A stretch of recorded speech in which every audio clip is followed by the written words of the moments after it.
अब हो गया। धन्यवाद अध्यक्ष जी। 3 माननीय सदस्यों ने यह ध्यानाकर्षण प्रस्ताव दिया था, लेकिन 3 और साथियों को भी आपने बोलने का मौका दिया।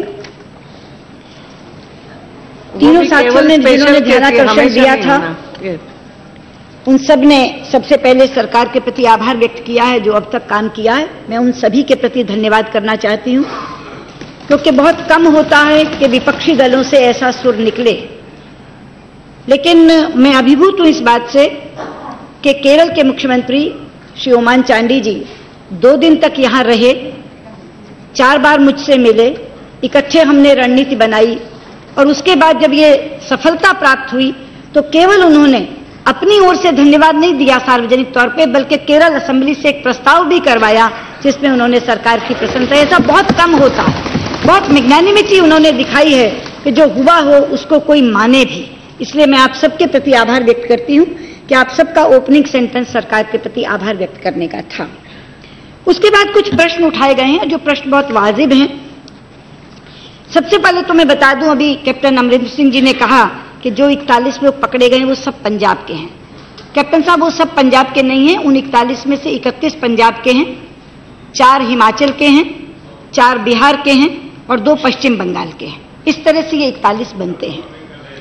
जहां तक ये सवाल है कि उन 41 के बारे में हमें कोई खबर है कि नहीं, क्योंकि वो कैप्टिव हैं।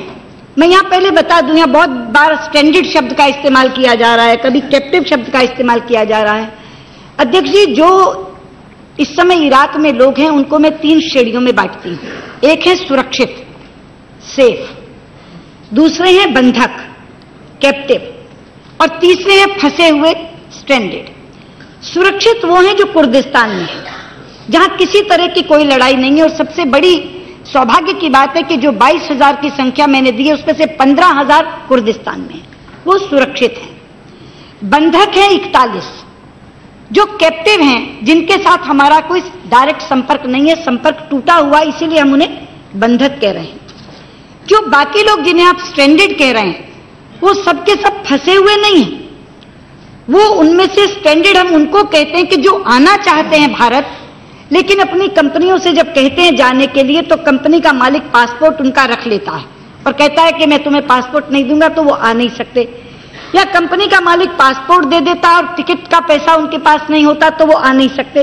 वो जो 2 कैटेगरी के लोग हैं जिनके पास पासपोर्ट नहीं है या जिनके पास आने का पैसा नहीं है, उन्हें हम फंसे हुए की श्रेणी में रख सकते हैं।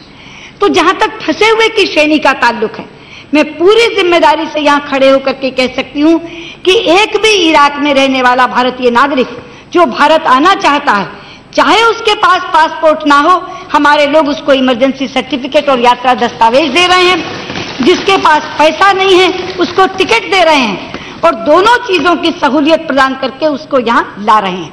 और केवल यहां नहीं ला रहे, यहां जब वो आते हैं तो हर रेसिडेंट कमिश्नर को, जिस राज्य के वो होते हैं, वो और मेरे अपने मंत्रालय के अधिकारी वहां उनको रिसीव करते हैं।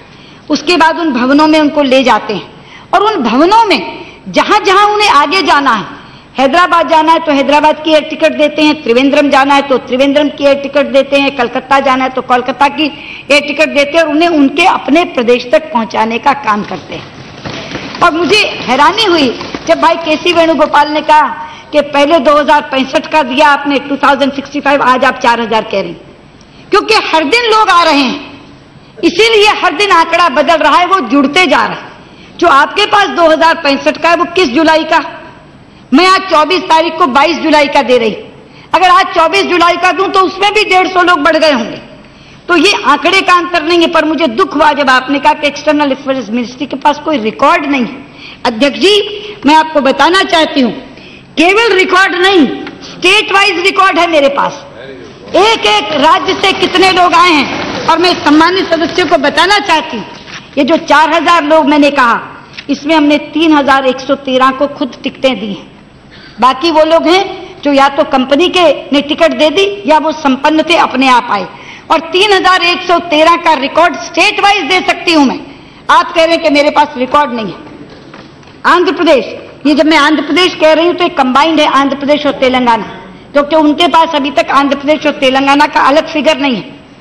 आंध्र प्रदेश 803, बिहार 218, दिल्ली 43, गुजरात 77, हिमाचल प्रदेश 22, केरला 294, 294, मध्य प्रदेश 4, महाराष्ट्र 38, पंजाब 662 कैप्टन साहब 662, राजस्थान 272, तमिलनाडु 23, उत्तर प्रदेश 385, अध्यक्ष जी 385, वेस्ट बंगाल 132, उड़ीसा 11, हरियाणा 61, उत्तराखंड 1, आसाम 1, कर्नाटक 5, J&K 1, चंडीगढ़ 1, गोवा 2। किसी प्रदेश से एक व्यक्ति भी आया है तो उसका रिकॉर्ड भी मेरे पास है। सो ये मत कहिए वेणुगोपाल जी कि एक्सटर्नल अफेयर्स मिनिस्ट्री रिकॉर्ड नहीं रखती।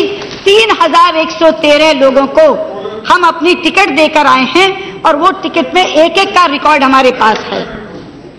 इसलिए मैं 41 पे आ रही हूं। जहां तक 41 का सवाल है, 41 का जहां तक सवाल है, मैंने ये कहा कि सीधे हमारा कोई राब्ता उनसे नहीं है, लेकिन बहुत स्रोत, एक नहीं, एक स्रोत पर शायद मैं एक सोर्स पर उतना विश्वास नहीं करती, बहुत सोर्सेज से हमें ये खबर मिली है वो सेफ हैं, अलाइव हैं और उनको खाना दिया जा रहा है, वो कुशल है।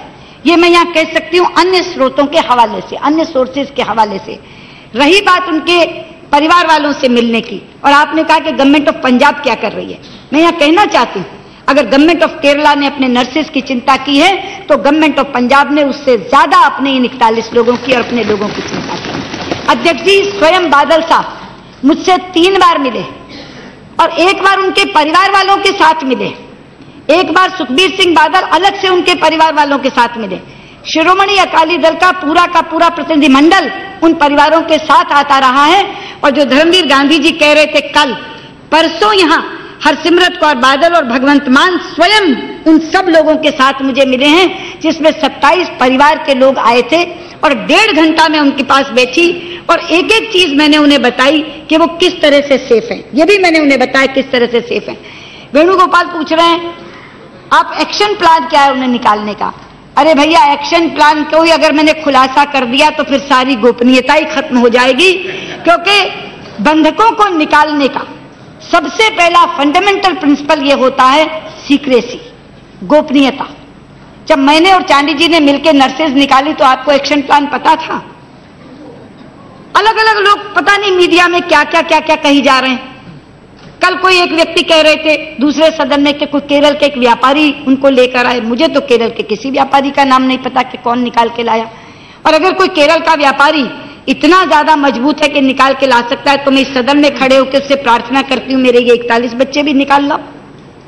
पता नहीं कौन कौन क्या कह रहा है। अध्यक्ष जी मैं ये कह सकती हूं गल्फ कंट्रीज के सारे विदेश मंत्रियों से मैंने व्यक्तिगत तौर पर बात की है फोन पर।